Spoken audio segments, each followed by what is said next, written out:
warahmatullahi wabarakatuh. Perkenalkan, nama saya Fitri, NIM 09105804222159. Kelas D, Prodi Administrasi Publik, Fakultas Ilmu Sosial dan Ilmu Politik.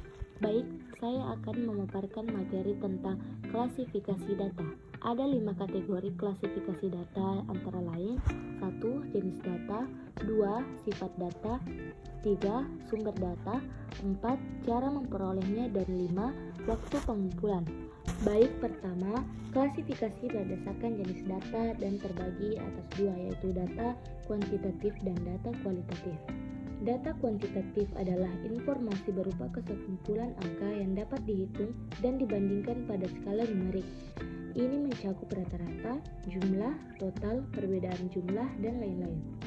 Contohnya, suhu, berat badan, tinggi badan, usia, nilai pencapaian, jumlah penghasilan, dan lain sebagainya. Pengolahan pada jenis data ini pun dilakukan dengan menggunakan teknik perhitungan matematika atau statistika. Data kualitatif. Data kualitatif adalah jenis data yang dapat diamati dan direkam. Biasanya data kualitatif bersifat non-numerik atau non-angka. Karena menggunakan data non-numerik, secara umum data kuantitatif tidak dapat dihitung seperti data kuantitatif. Contoh data kualitatif adalah data hasil wawancara, catatan riset, data observasi yang dibedakan berdasarkan kategori, data komentar customer terhadap suatu produk, dan data lainnya yang tersajikan dalam tulisan. Tentu data dalam bentuk ini perlu metode khusus agar dapat dianalisa. Selanjutnya, kedua, yaitu klasifikasi berdasarkan sifat data, terbagi antara data diskrit dan data kontinu. Data diskrit. Data diskrit adalah data yang dapat dihitung dan memiliki jumlah nilai yang terbatas, biasanya datang dalam bentuk bilangan bulat, dan nilai ini harus sesuai dengan kategori tertentu dan tidak dapat dipecah menjadi bagian yang lebih kecil.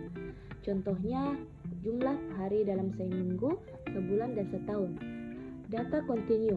Data kontinu adalah data yang nilainya memiliki kemungkinan nilai yang tidak terbatas dalam kisaran tertentu.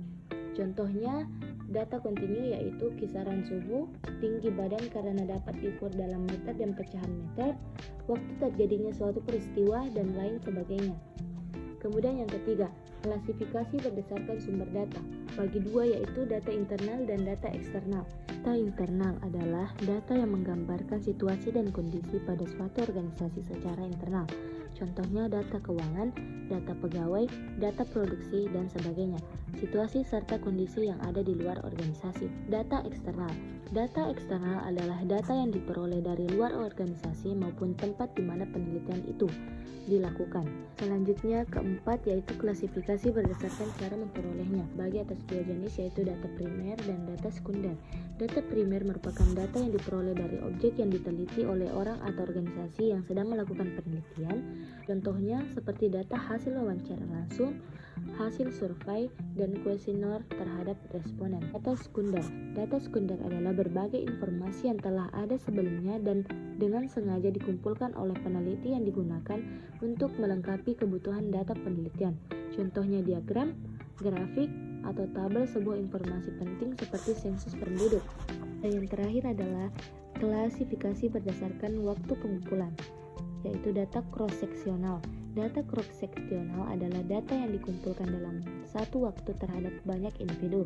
Sedangkan data tim series adalah data yang dikumpulkan dari waktu ke waktu terhadap suatu individu.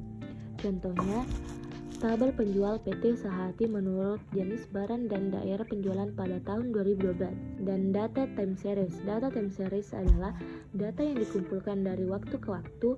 Ada berbagai jenis data yang menjelaskan bagaimana dan kapan data tersebut direkam.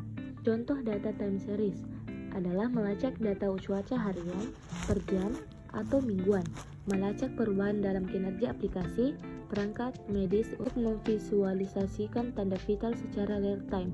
Terima kasih. Assalamualaikum warahmatullahi wabarakatuh.